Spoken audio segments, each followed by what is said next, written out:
Florent, j'ai cru comprendre que tes deux enfants étaient nés à la maison et que tu étais Ouais. l'initiateur de ces accouchements à domicile. Est-ce que tu peux nous raconter? L'initiateur, c'est un bien grand mot. En tout cas, disons que j'ai poussé pour aller dans ce sens-là. J'ai effectivement initié le mouvement. Mais mon ex-compagne était tout à fait d'accord. Elle était assez encline à ça, plutôt favorable. Mais c'est vrai que c'est moi qui ai un peu soutenu la démarche. C'est même moi qui ai trouvé la sage-femme qui pourrait nous accompagner. C'est moi qui l'ai appelée. Je me souviens très bien de cette conversation-là. J'ai pris rendez-vous. Tout ça, c'était assez émouvant. Pour moi, c'était une façon de prendre part active à cette aventure, quoi. C'était une façon de la vivre encore plus à deux, je crois. Voilà, donc moi, c'était important. Je me rends compte avec le recul. Tout ce qui s'est passé pendant les accouchements, c'est resté gravé dans ma mémoire. Et même si j'ai pas exactement compris pourquoi euh, j'allais dans ce sens-là à l'époque, aujourd'hui ça fait complètement sens. Je crois que ça m'a donné en fait vraiment plus de place dans la création, la co-création d'un bébé, d'un enfant. J'ai pu habiter ma place de père différemment. Et puis aussi, ça a été. En quoi? Bah, je pense justement en étant. En prenant place dans cette dimension de l'accouchement qui, je crois, dans l'histoire des femmes est plutôt réservée aux femmes. C'était une façon d'accoucher moi aussi, quoi, d'être dans la dynamique de l'accouchement moi aussi. Alors, des fois même, quand j'ai parlé de cet accouchement, j'ai dit, des fois j'oublie de dire on a accouché à la maison et je peux dire, ouais, moi aussi j'ai accouché à la maison. Du coup, je me suis déjà fait reprendre par des femmes à ce sujet-là. Mais c'est parfois, je pense, c'est difficile pour plein de mecs, plein d'hommes, de savoir quelle place vraiment avoir pendant la gestation, pendant l'accouchement, même après, dans les premiers jours. Et moi, je voulais être vierge de tout ça, je voulais tenter l'aventure d'être le plus proche possible de mon ex-compagne à ce moment-là, des enfants à naître. Et le fait de le faire à la maison, c'était pour toi une manière d'être plus acteur que de le faire en structure. Oui, oui, parce que du coup, on était très peu à la maison, il y avait juste la sage-femme, Karine et moi, donc c'était très restreint. Ça me donnait de fait plus de place et d'importance dans l'accouchement. Aussi, ça correspondait à une forme de foi que j'ai toujours eu en moi, une foi dans la nature, dans la vie, dans le fait de laisser cet événement être tel qu'il était, en intervenant le moins possible. Donc c'était une forme ouais, de foi dans la puissance de la vie, de vivre cet instant aussi dans un endroit, chez nous, dans un endroit privilégié. Euh, c'était. Ouais, j'avais envie de cette magie-là, ouais. Voilà. Et pendant les accouchements, du coup, quel rôle tu as eu? Alors, ouais, il y a eu deux accouchements et qui ont été très différents l'un de l'autre. Que dire? En fait, on n'avait pas pourtant la même sage-femme dans les deux. Dans le premier, ça a été très étrange parce que moi, je faisais un peu piller avec la sage-femme. Donc, la sage-femme, c'était comme un chat qui dormait au fond de l'appartement. Elle était très surprenante. Elle a dormi toute la nuit là, comme ça, tapis dans l'ombre. Et tant que, du coup, ma compagne à l'époque vivait l'accouchement très, de façon très intense. Elle avait beaucoup de colère, beaucoup de frustration avec la douleur, etc. Et, euh, et je pense, avec le recul, on en a parlé bien après, elle n'a pas osé nous demander, que ce soit la sage-femme ou à moi, de la soutenir. Elle savait pas trop de quoi elle avait besoin, je pense. Donc c'était pas mal euh, pour nous, une présence, mais une présence qui était là pour agir au bon moment. La sage-femme, par exemple, c'est tout. Tant que mon ex-compagne criait, fustigeait, tout ça, elle se disait que l'accouchement n'allait pas avoir lieu. Elle me disait non, c'est pas pour tout de suite, et puis elle se rendormait presque. Et puis finalement, quand à l'aube tout s'est calmé, là je l'ai vu se dresser, surgir et pour venir accoucher le bébé. C'était très, très étonnant. Donc on était comme une forme de présence tranquille. Mais Et toi, pendant ce temps, tu faisais quoi? moi, Pendant j'étais, que le chat ronronnait, tu faisais quoi, toi? pendant que la sage-femme veillait d'un œil, je pense que j'étais là, j'étais présent, j'étais désireux d'aider. En même temps, je pouvais pas vivre l'accouchement à la place de Karine. Euh, mais j'étais présent pour elle. Après, il se trouve que à ce moment-là, elle-même ne savait pas trop, je pense, de quoi elle aurait eu besoin. Euh, et c'est vrai qu'aujourd'hui, je me rends compte à quel point on avait eu pas mal, le long de la grossesse, on a eu pas mal d'intervenants. On a eu quelqu'un qui nous a aidé à faire de l'autonomie. On a eu une sage-femme qui nous a aidé pour toute la préparation de la grossesse. Et puis on a eu notre sage-femme, l'accoucheuse, qui est venue, mais juste pour le dernier jour, qui nous avait au téléphone, etc. Donc euh, peut-être que, euh, peut-être que ouais, Karine, à cette époque-là, elle a pu manquer comme d'un fil rouge. Et c'est vrai qu'aujourd'hui que je connais l'action des doulas, et que je connais mieux leur métier, je pense que ça aurait pu, dans cet accouchement, ça aurait pu vraiment adoucir, adoucir les choses. Elle se serait peut-être sentie moins seule, parce que autant l'accoucheuse a été magnifique dans son rôle, autant elle n'était pas vraiment dans une maternance. Elle n'était pas vraiment là pour ça, en fait. Elle était là pour le bébé à naître. Et du coup, voilà, c'est vrai que de la douceur et de la continuité le long de la gestation et le long de l'accouchement, ça aurait pu être génial. Après, le deuxième accouchement, c'était pas du tout la même chose. C'était peut-être qu'on était plus préparé. Moi, j'étais encore plus présent. Euh, euh, mon ex-compagne Karine avait plus de facilité à me demander ce qu'elle souhaitait, ce que je pouvais faire pour la soulager. Par exemple? Euh, ben, par exemple, me tenir dans son dos, l'enlacer, être très présent, aller faire bien sûr les courses, aller faire à manger, etc. Et puis surtout, pas la quitter quand les choses se précisaient. Et je sais que dans la dernière demi-heure ou dans la dernière heure, juste avant l'accouchement, j'ai voulu aller nous faire cuire un steak ou aller me faire cuire un steak, manger enfin quand même, empêcher, pas question, tu restes là. Donc c'était assez... Et moi, du coup, j'appelais la sage-femme pour dire voilà, là on en est là. Et donc c'était comme un tandem avec la sage-femme. Et elle était très tranquille. En fait, c'était très étonnant. Elle était toujours très confiante. Elle nous a toujours, elle aussi, elle avait toujours foi dans les processus humains et physiologiques. Et elle a été justement d'un grand soutien là-dedans. Et en fait, à un moment donné, je l'ai appelée parce que vraiment, je sentais que c'était imminent. Et donc, elle m'a dit, ben, je finis mon café et j'arrive. Et donc c'est drôle parce que je suis descendu à fond, j'ai ouvert la porte et tout, je dis Joël c'est maintenant quoi.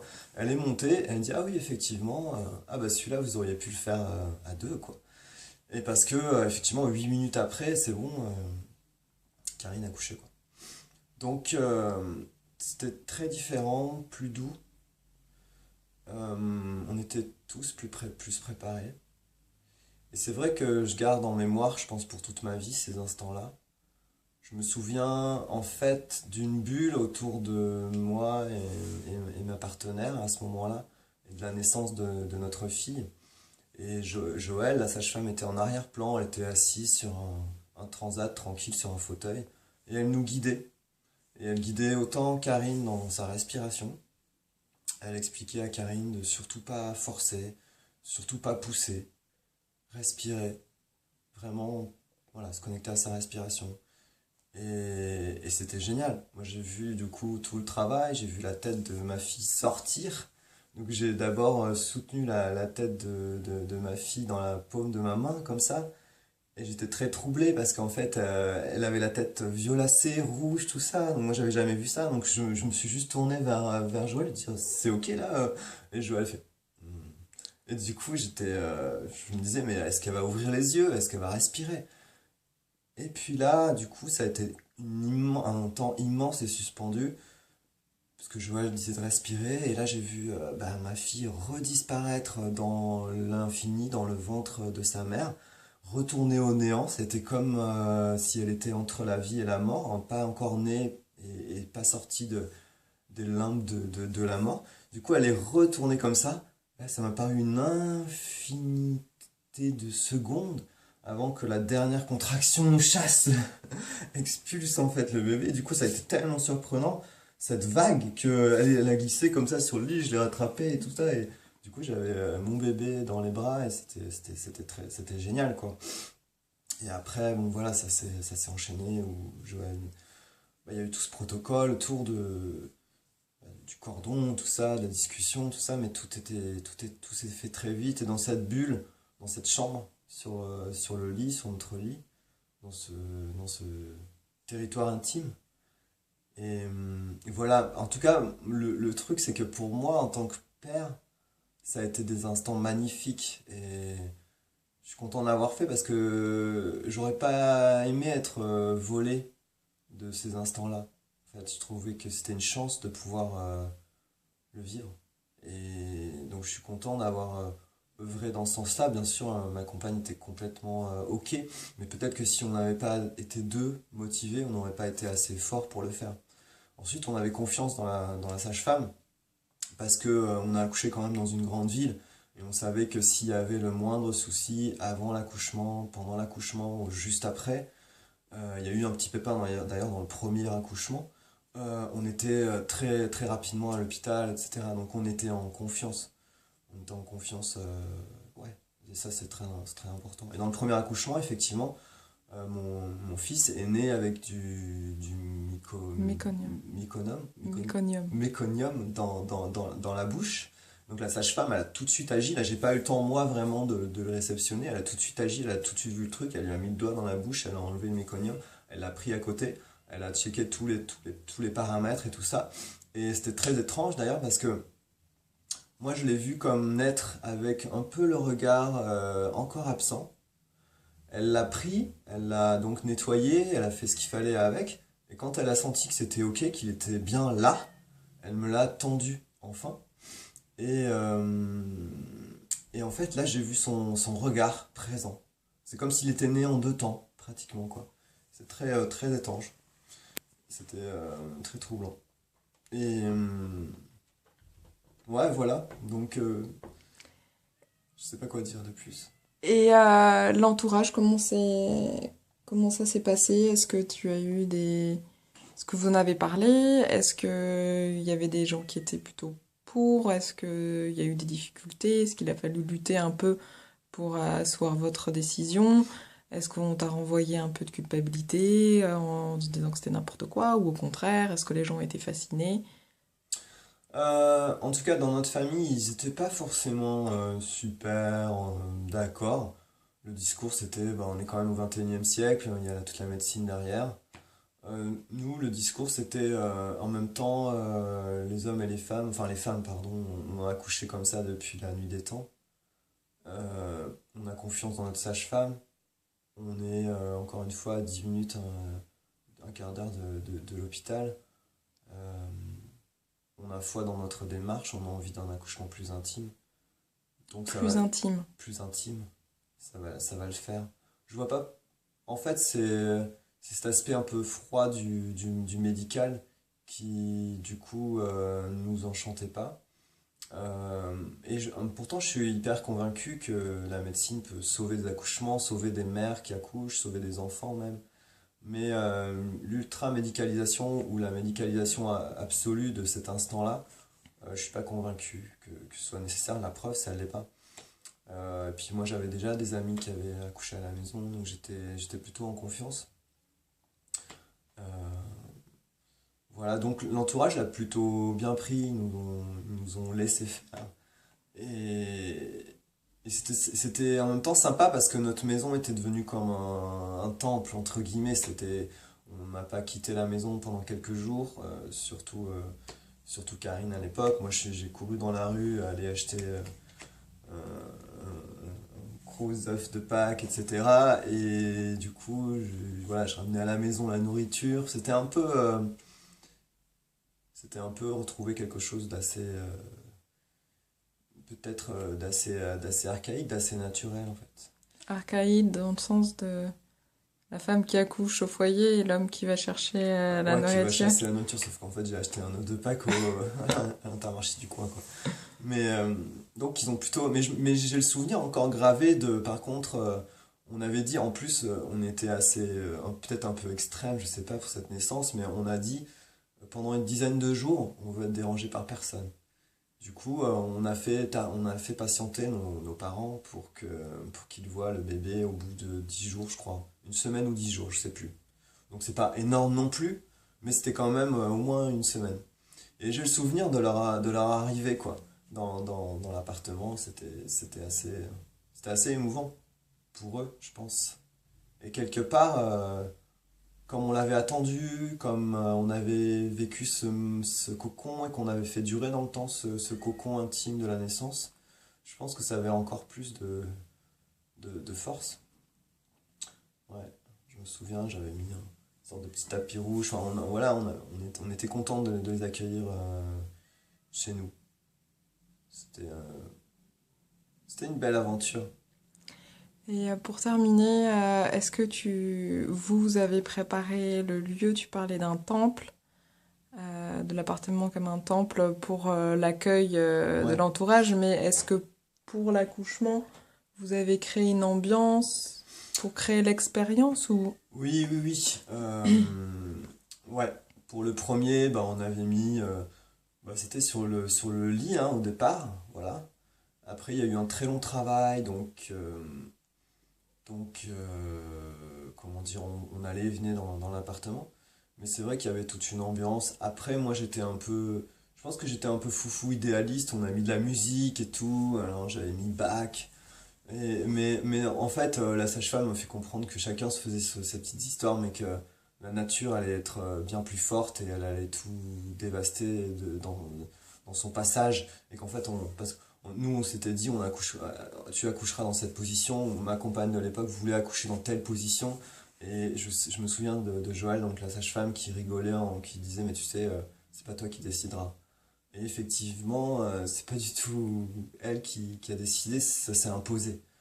Et donc tout ça, ça crée une concentration, effectivement, je sais pas, d'énergie dans l'appartement, dans la pièce, tout ça, qui est assez hallucinante. Ouais, assez hallucinante.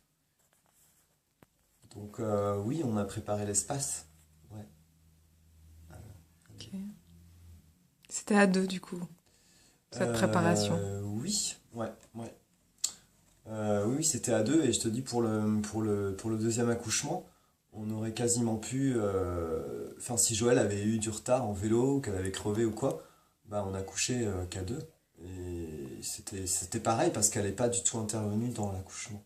À part juste sa présence, juste dans les 8 dernières minutes, pour dire ne pousse pas, souffle le bébé, laisse-toi respirer avec lui.